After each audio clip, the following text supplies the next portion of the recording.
Welcome to Broadcom Inc. Fourth Quarter and Fiscal Year 2022 Financial Results Conference Call. At this time, for opening remarks and introductions, I would like to turn the call over to Ji Yoo, Head of Investor Relations of Broadcom Inc. Thank you, Cherie, and good afternoon, everyone. Joining me on today's call are Hock Tan, President and CEO, Kirsten Spears, Chief Financial Officer, and Charlie Kawwas, President, Semiconductor Solutions Group.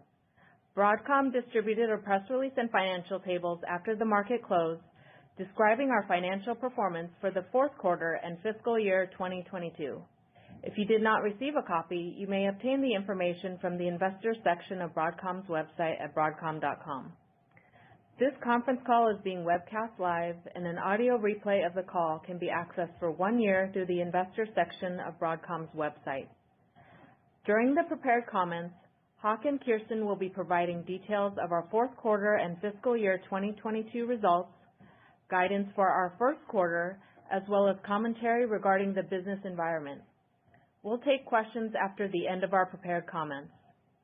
Please refer to our press release today and our recent filings with the SEC for information on the specific risk factors that could cause our actual results to differ materially from the forward-looking statements made on this call.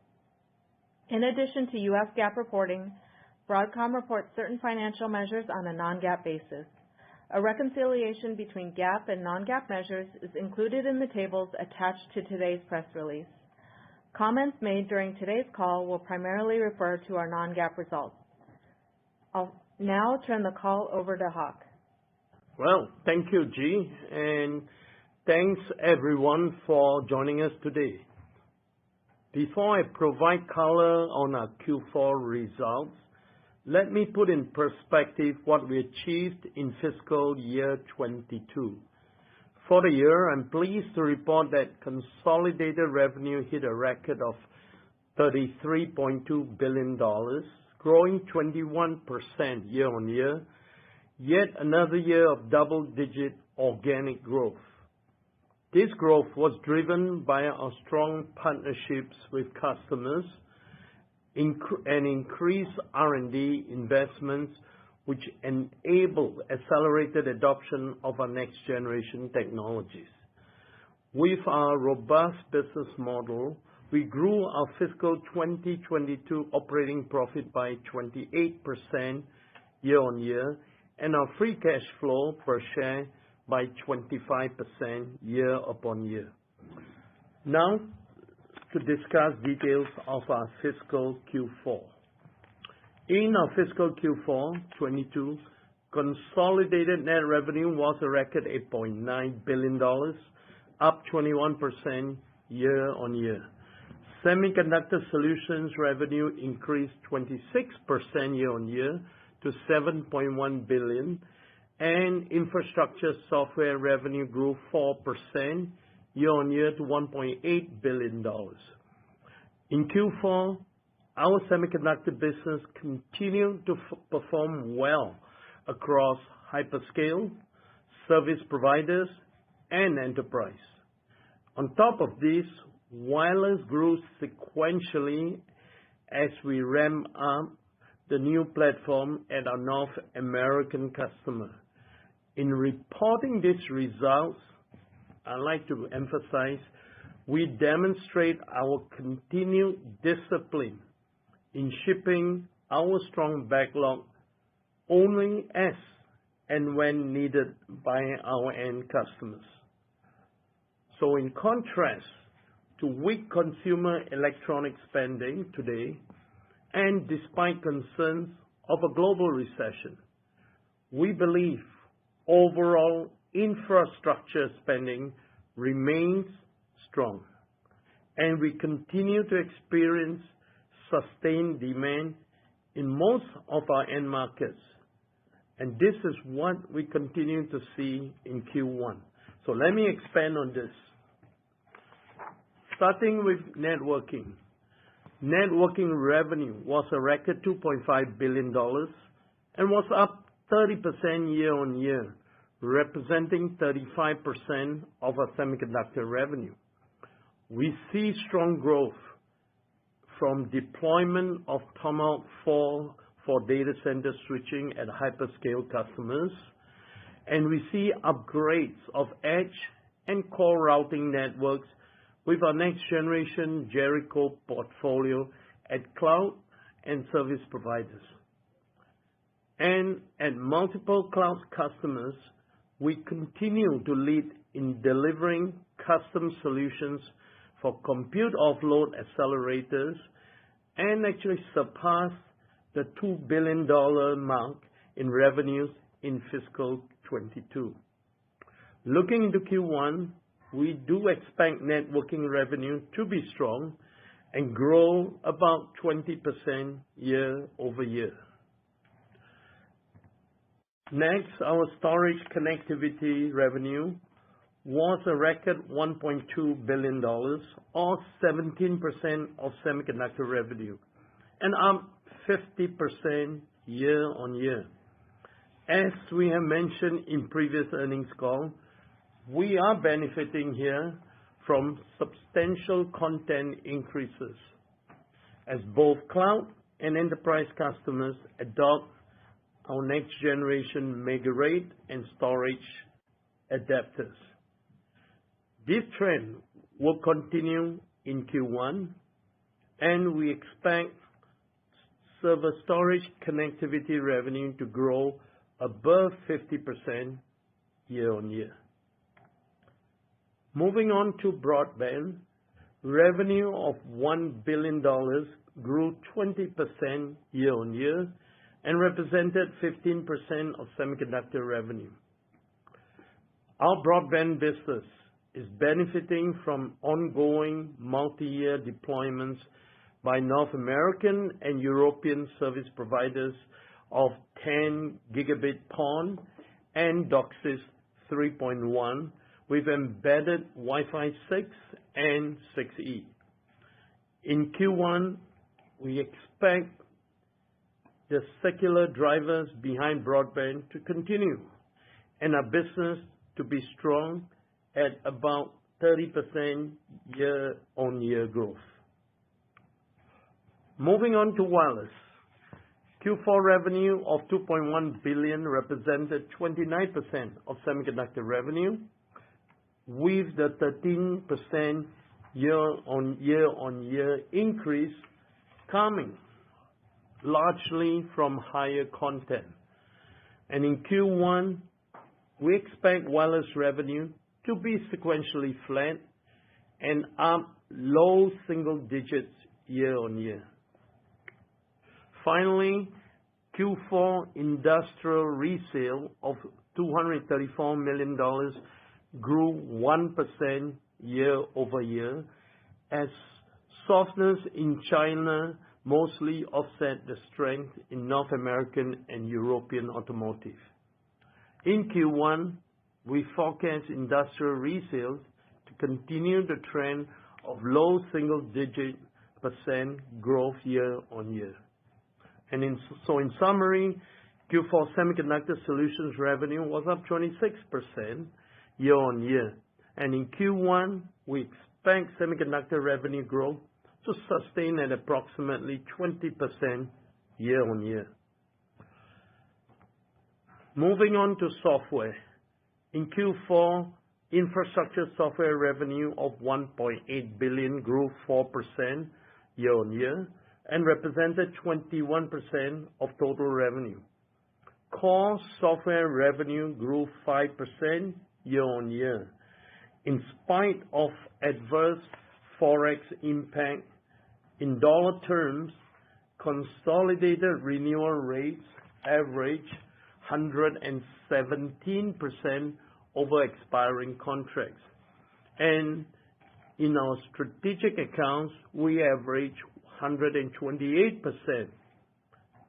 Within our strategic accounts, annualized bookings of $357 million included $101 million of cross-selling of our portfolio products to these customers.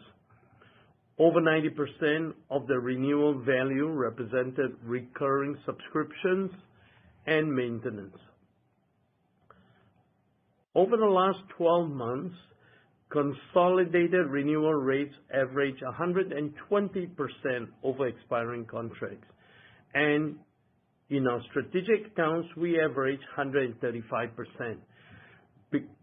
Because of this, our ARR, which is annual recurring revenue, the indicator of forward revenue, at the end of Q4 was $5.4 billion, which was up 4% from a year ago.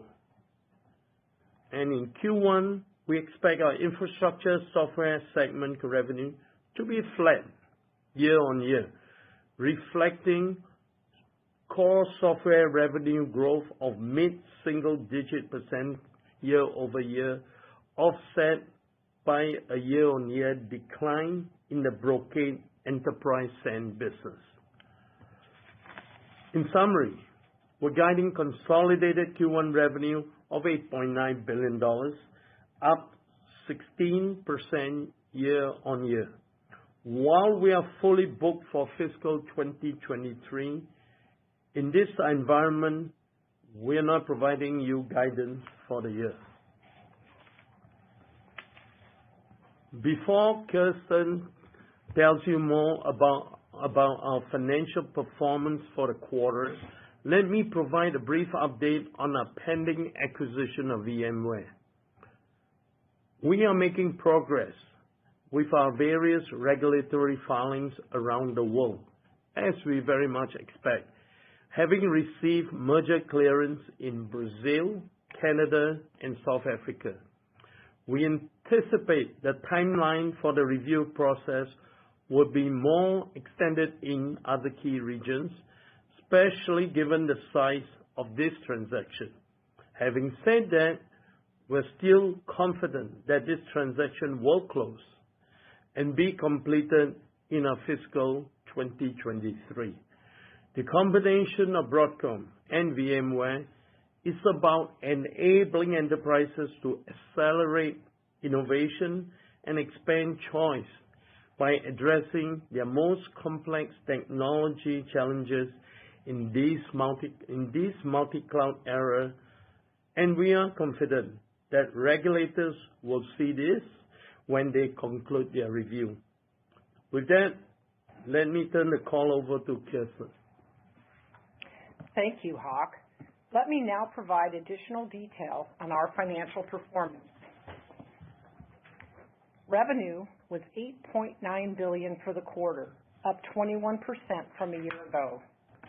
Gross margins were 75% of revenue in the quarter and up 10 basis points year on year. Operating expenses were $1.2 billion, up 3% year on year, driven by investment in R&D. Operating income for the quarter was $5.5 billion and was up 25% from a year ago. Operating margin was 62% of revenue, up approximately 240 basis points year on year.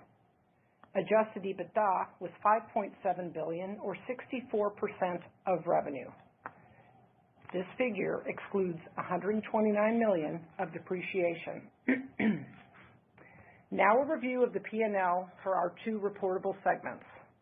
Revenue for our Semiconductor Solutions segment was $7.1 billion and represented 79% of total revenue in the quarter. This was up 26% year on year. Gross margins for our Semiconductor Solutions segment were approximately 71%, up 70 basis points year on year, driven by product mix and adoption of next-generation products across our extensive product portfolio. Operating expenses were $825 million in Q4, up 4% year on year. R&D was $731 million in the quarter, up 4% year on year. Q4 semiconductor operating margins were 59%. So while semiconductor revenue was up 26%, operating profit grew 33% year on year. Moving to the P&L for our Infrastructure Software segment. Revenue for infrastructure software was $1.8 billion, up 4% year on year, and represented 21% of revenue. Gross margins for infrastructure software were 91% in the quarter, and operating expenses were $348 million in the quarter, down 1% year over year. Infrastructure software operating margin was 72% in Q4, and operating profit grew 6%. Moving to cash flow. Free cash flow in the quarter was $4.5 billion, representing 50% of revenue. We spent $122 million on capital expenditures. Day sales outstanding were 30 days in the fourth quarter compared to 29 days in the third quarter. We ended the fourth quarter with inventory of $1.9 billion, up 5% from the end of the prior quarter, because we expect the mix of revenue in Q1 to have a higher cost of materials. We ended the fourth quarter with $12.4 billion of cash and $39.5 billion of gross debt, of which $440 million is short-term. Based on current business trends and conditions, our guidance for the first quarter of fiscal 2023 is for consolidated revenues of $8.9 billion and adjusted EBITDA of approximately 63% of projected revenue. In forecasting such operating profitability, we would like to point out that because of product mix changes, our non-GAAP gross margin could be down roughly 100 basis points from Q4, and R&D spending could be up sequentially as we step up hiring of engineers for multiple critical projects. Let me recap our financial performance for fiscal year 2022. Our revenue hit a record $33.2 billion, growing 21% year on year. Semiconductor Solutions revenue was $25.8 billion, up 27% year over year. Infrastructure software revenue was $7.4 billion, up 4% year on year. Gross margin for the year was 76%, up 110 basis points from a year ago. Operating expenses were $4.8 billion, up 6% year on year. Fiscal 22 operating income was $20.3 billion, up 28% year over year, and represented 61% of net revenue. Adjusted EBITDA was $21 billion, up 27% year over year, and represented 63% of net revenue. This figure excludes $529 million of depreciation. We spent $424 million on capital expenditures, and free cash flow grew 22% year on year to $16.3 billion, or 49% of fiscal 22 revenue. Turning to capital allocation. For fiscal 22, we spent $15.5 billion, consisting of $7 billion in the form of cash dividends and $8.5 billion in repurchases and eliminations. We ended the year with $13 billion of authorized share repurchase programs remaining and expect to resume our repurchase of common stock as soon as we can under SEC rules. Excluding the potential impact of any share repurchases, in Q1 we expect the non-GAAP diluted share count to be 435 million. Aligned with our ability to generate increased cash flows in the preceding year, we are announcing an increase in our quarterly common stock cash dividend in Q1 fiscal 2023 to $4.60 per share, an increase of 12% from the prior quarter. We intend to maintain this target quarterly dividend throughout fiscal 23, subject to quarterly board approval. This implies our fiscal 2023 annual common stock dividend to be a record $18.40 per share.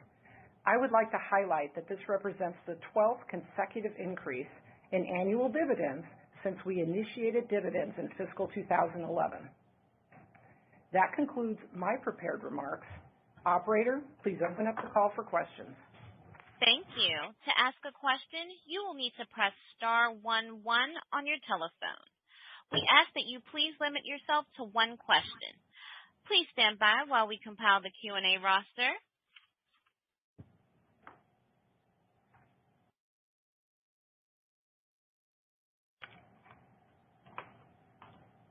And today's first question will come from C.J. Muse with Evercore ISI. Please go ahead.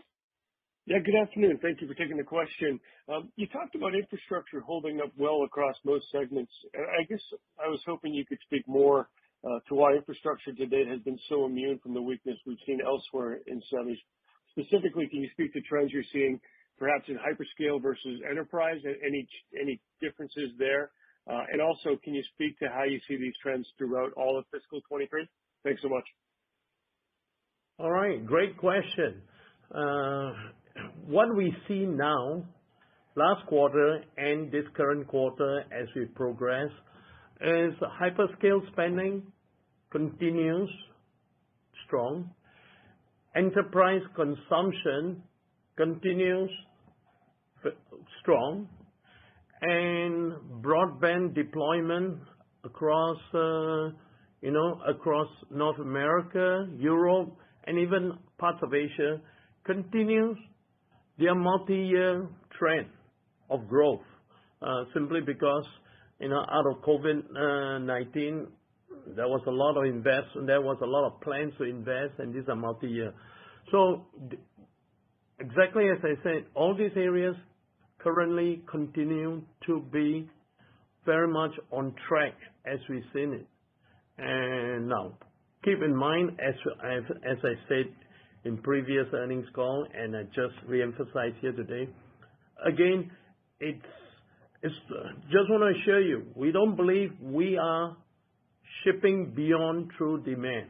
We continue to scrub, to basically judge orders, the backlog we have, and we also take pains to only ship to customers who can consume it pretty much within the same quarter before we do it. And so as far as we can tell, based on what we see as a willingness of our customers to accept and consume the products we ship, that's what we see right now. Asking me for the rest of 23, no, I tend to be more careful in being able to answer that. I don't know the answer to that, is my opinion. I do not know whether this strength in acquisition and consumption of our products will continue to sustain for the rest of 23. What we do see is over the next several months, we see those orders still in place. We see customers willing to take the products. We have talking to multiple CIOs among largest enterprise customers we have out there. We have not seen them talk about a reduction in their IT spending. We have seen many say it will grow, and others saying it will at least remain flat. So I guess I'm cautiously positive about trends looking forward. Thank you. One moment for our next question. That will come from the line of Ross Seymore with Deutsche Bank. Please go ahead. Hi, everybody. Thanks for letting me ask a question. Huck, I wanted to follow on CJ's and maybe ask a similar question, but in a slightly different way. Last quarter, you talked about actively scrubbing your backlog, and clearly that's helped you avoid some of the inventory pitfalls that some of your peers have seen. But have you noticed since last quarter's call a change in either the rate of your backlog growth? I think it was up about 7% sequentially last quarter, the composition of your backlog, or how actively and aggressively you need to scrub it? Any sort of changes in those forward-looking metrics that would alter your view on kind of the sustainability of demand, the duration of it, et cetera? It comes down very simply to we continue to scrub our backlog in a manner this quarter, last quarter, no differently than we did it 6 months or a year ago. We haven't changed our focus on ensuring that we do not ship products to the wrong people who just put it on the shelves. That is still very much very, very intact in our view. Our backlog continues to be way up there, and you're right, makes us change. As you can see, one quarter it would be broadband growing 20% year on year, and networking growing 30% year on year, and the following quarter is broadband growing 30% year-on-year, and networking growing 20%. And it impacts not just from hyperscale, varying their purchases in,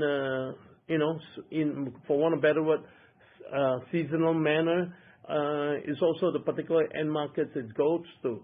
So there's a lot of our mix of backlog and products we ship in any particular quarter will vary, and they all change.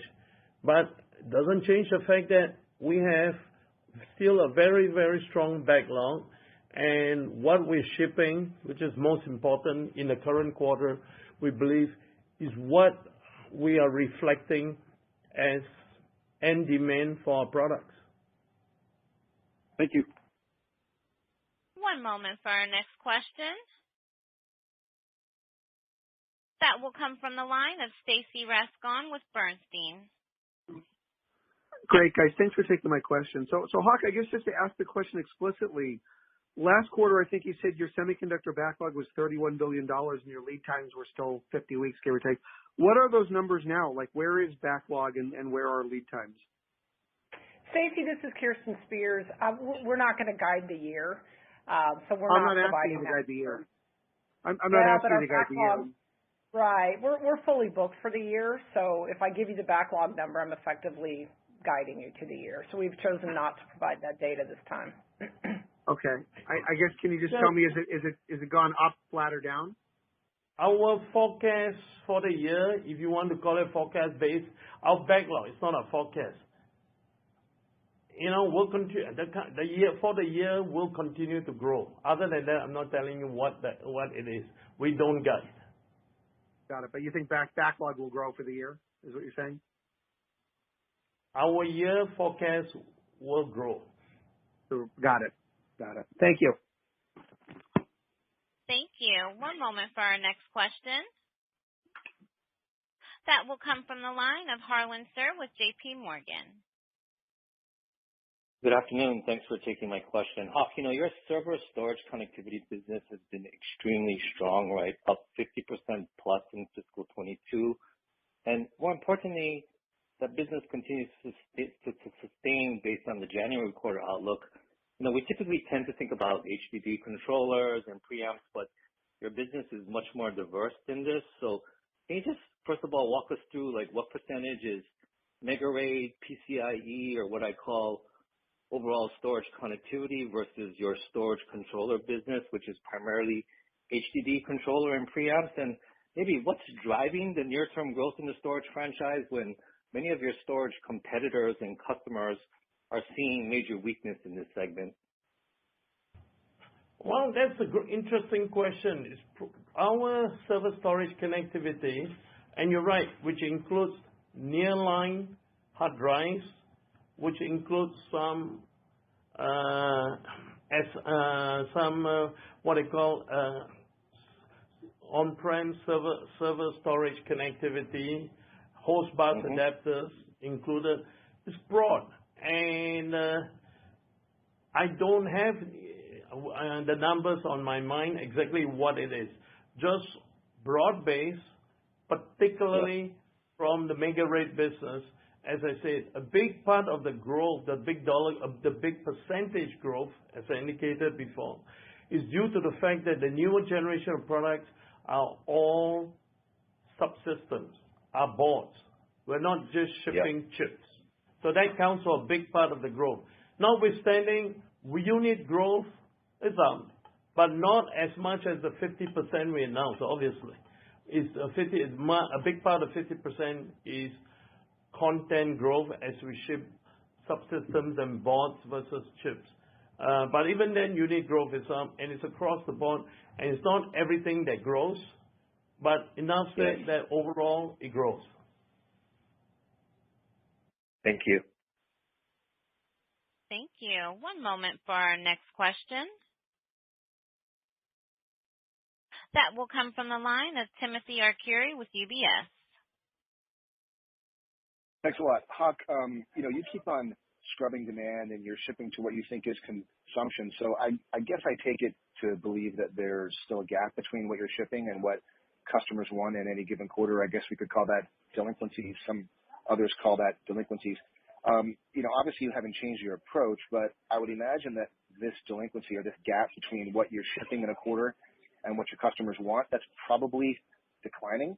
So I guess the question is, can you quantify the gap, and is the gap getting smaller? Thanks. That's an interesting question, and we don't really try to quantify the gap.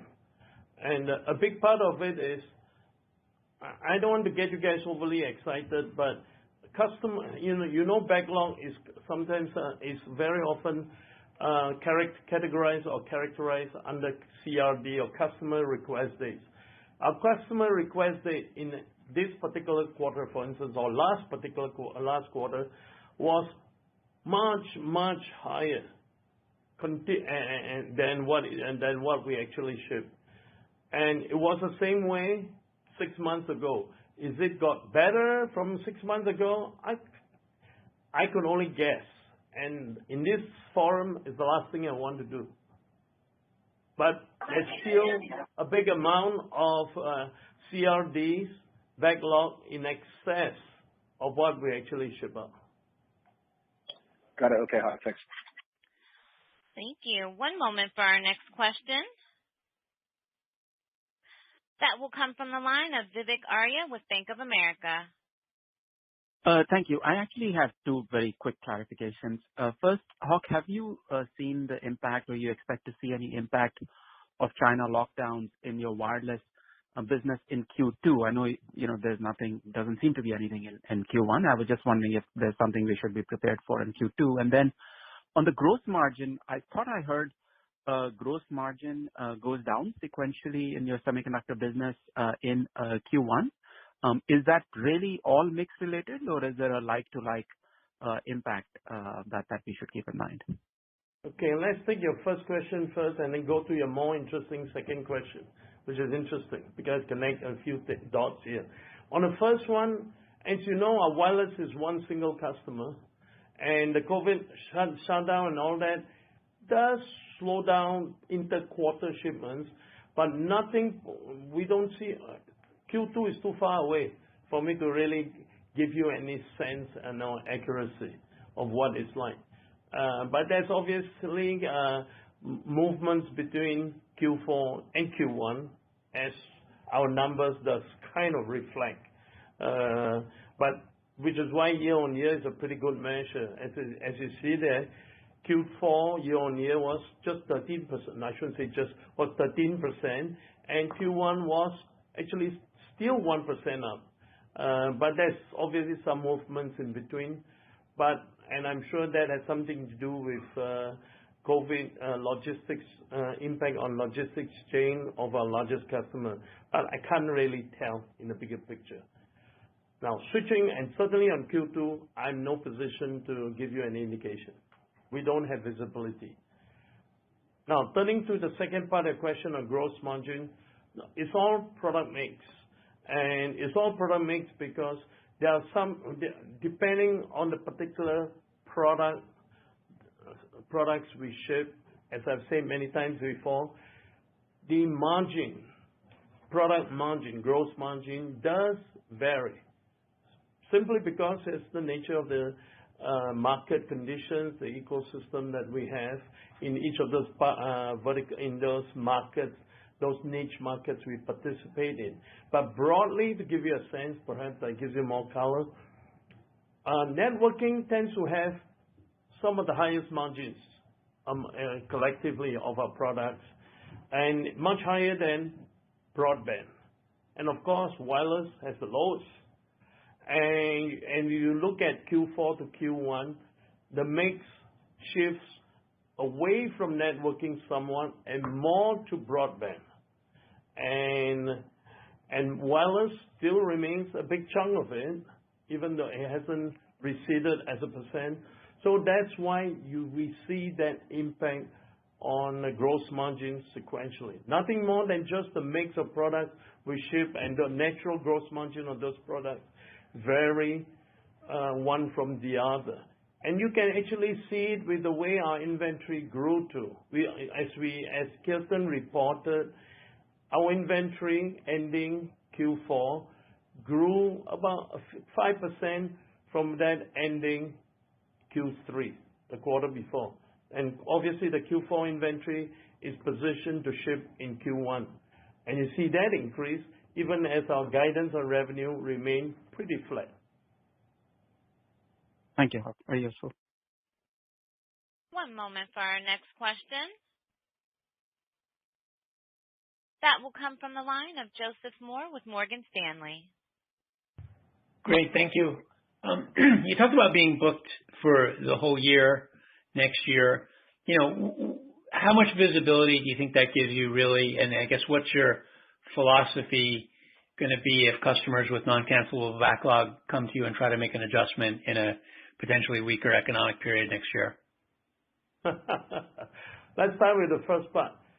I mean, when we're booked, we're really booked. I mean, we got paper that says they have a committed orders for us to ship.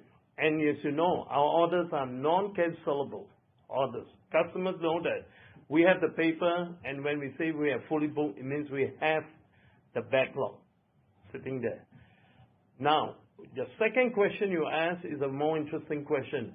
What if we all hit a massive recession, depression or recession late next year, in the next 6 months, 9 months, and customers and things really collapse around our ears? What would we do? My answer is, I don't know, which is partly why we're not giving you annual guidance. We will react as and when circumstances require us to do. But at this point, we have the orders.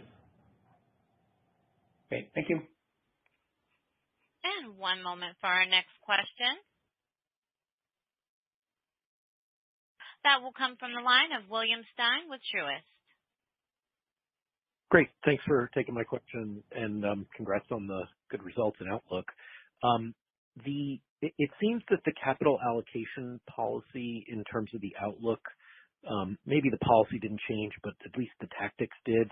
The payout ratio relative to free cash flow, you're setting that a little bit lower than 50%, and you're resuming the buyback. And I'm hoping you can just discuss why these decisions were made. Does it reflect an indication or a changing view about the timing of the VMware close, or is it related to concerns around macro or anything else? Thank you. Well, I would say that we are policy-wise, we've always said we would pay out approximately 50% of the preceding year's free cash flows. And in this economic environment that we're all seeing, we believe that a 12% increase year over year is a robust dividend. And so, yeah, we're quite happy with that. And don't forget, we're going to start buyback once the rules allow us to do that. And so that's another return of cash to shareholders. And we fully intend to get that going as soon as we could. As soon as we can. And we still have $13 billion under that program. Thank you. And one moment for our next question. And that will come from the line of Matt Ramsey with Cowen. Please go ahead. Yes, thank you very much. Good afternoon. Hock, I think in some of the prepared script that you guys disclosed that you're now sort of in the compute offload ASIC franchise. The fiscal year was $2 billion, and I think that's maybe a third higher than it was last year. It looks like you guys did an event on that business earlier in the year, and things really jumped up in fiscal 18 and then kind of leveled off a bit in terms of revenue, and this is a pretty big, I guess, acceleration in that compute offload business. Maybe you could talk a little bit about the trends there, and are you seeing a broadening of the customer base or maybe higher volumes per tape out as you go down the node stack? I'd just be interested in seeing some of the trends there. It seems like hyperscale really wants custom silicon at this point. Thanks. Yeah, you're right in that regard. That we have multiple programs from the hyperscalers on custom or semi-custom silicon, and all largely collectively we call as offload compute, and they all have their do their own. So that's in one way, that's very positive and very opportunistic for our technologies to be deployed. On an ongoing basis, that the tricky thing in all this is more will come on. The rate of ramp is harder for us to predict. These are very lumpy programs, fairly large and lumpy, which is why we can get to $2 billion and an increase of, like you correctly say, a third from a year ago. But it's lumpy, and the trend is very hard for me to chart out unless you ask for it over the next 5 years. And even then, if you look at it 5 years, it becomes a question of, would these hyperscalers revert to merchant silicon versus continuing to use custom ASICs? And that poses another issue for me to figure it out.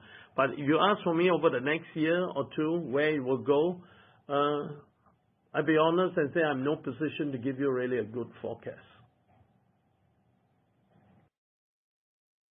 And one moment for our next question.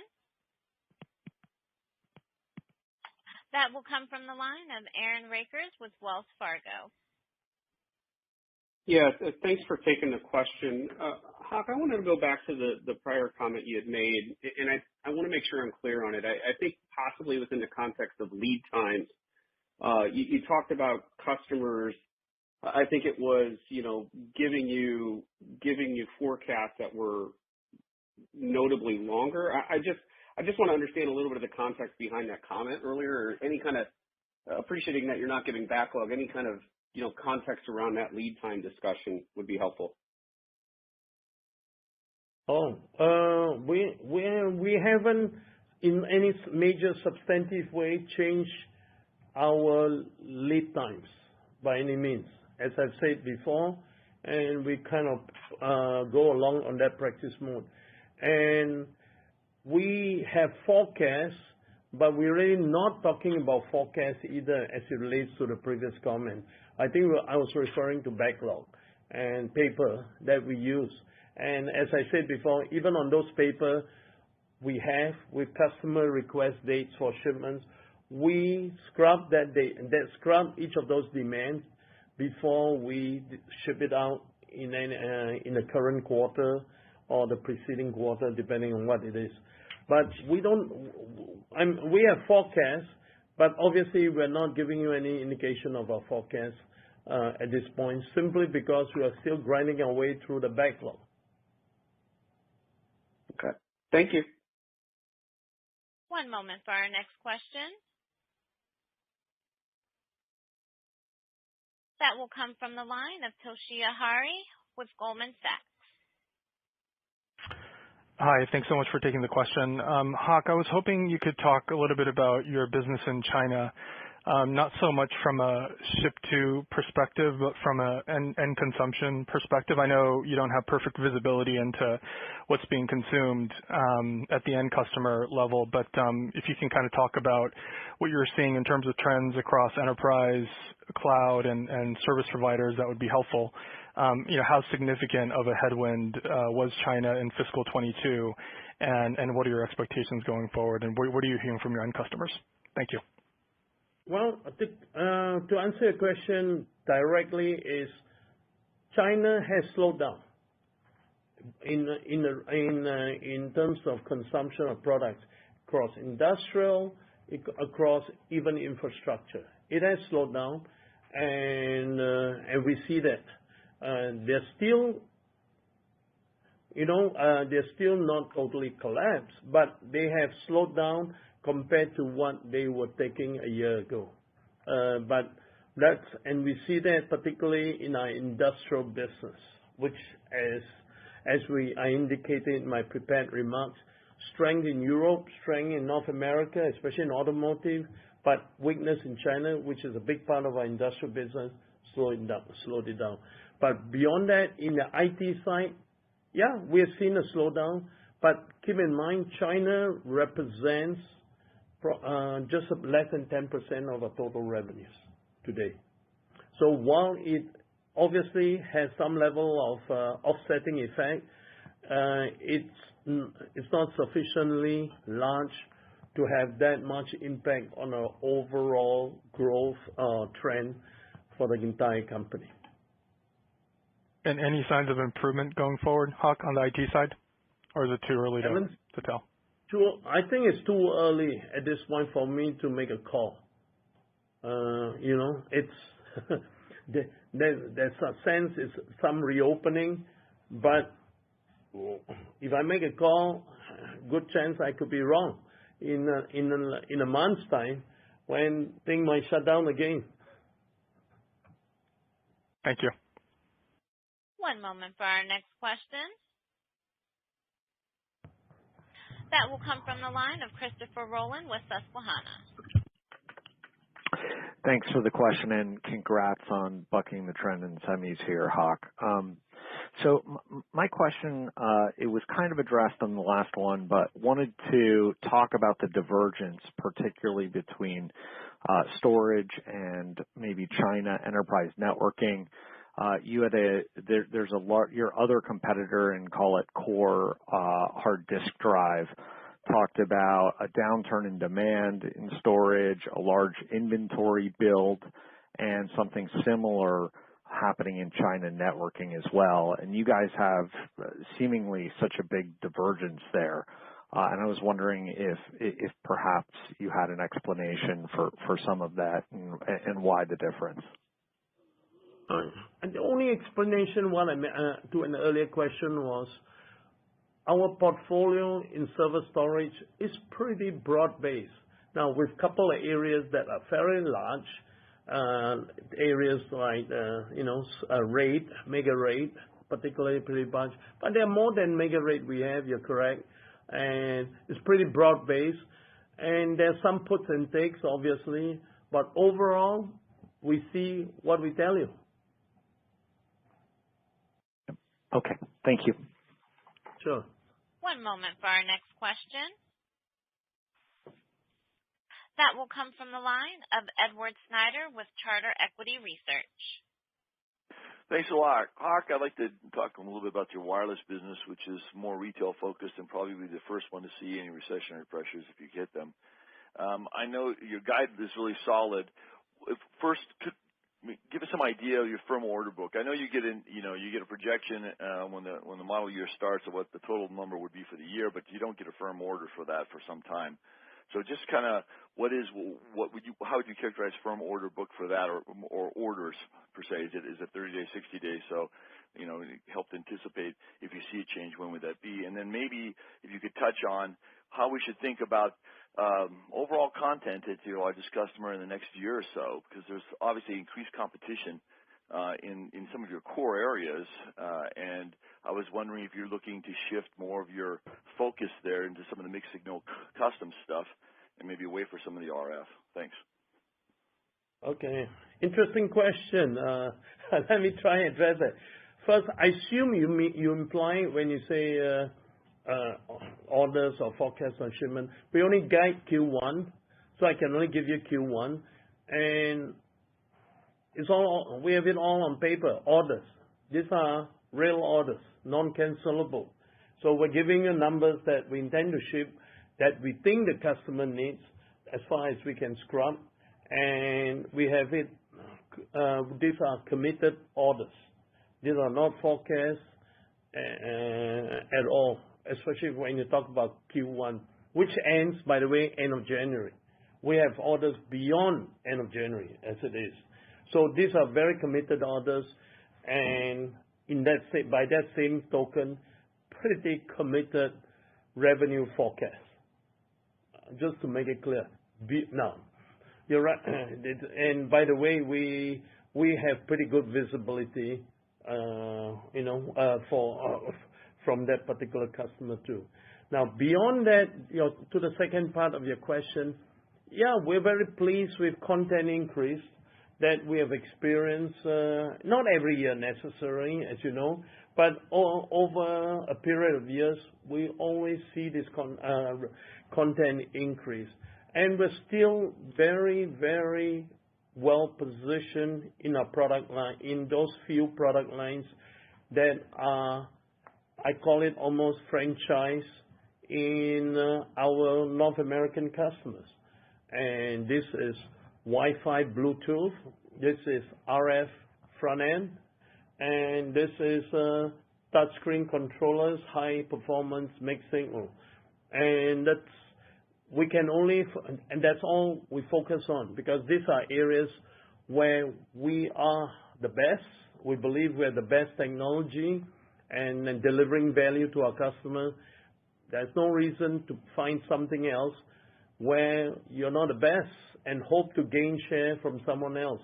I could apply the same to my competitors in their thinking. But you don't see the competitive landscape shifting and making things more difficult for you in that, especially in the RF section in the next coming year or so? You think, your franchises are your franchises and you're not anticipating? Answer is no. Great, thank you. Thank you. And our last question of the day will come from the line of Pierre Ferragu with New Street Research. Hey, thanks for taking my question. Hock, you mentioned you're fully booked for 2023, and you've had a lot of questions on that one. So I apologize in advance for squeezing in one last one. And I was wondering, if you look at the year as you see it booked today, if you could tell us